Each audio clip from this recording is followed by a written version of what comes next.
Okay, this is our volcano, but it's got roads and loads of Lego cars, and at the top of it's Lego people. That took 2 hours to build. And it's in China.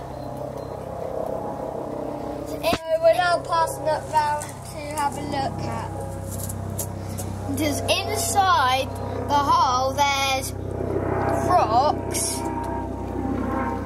Like for a volcano, there are rocks, but some filled in.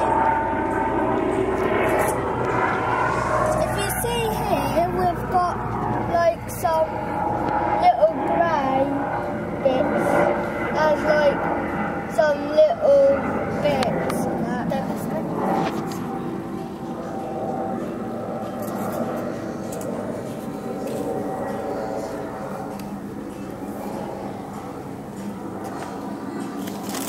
We have to keep patting and patting and patting until it was flat.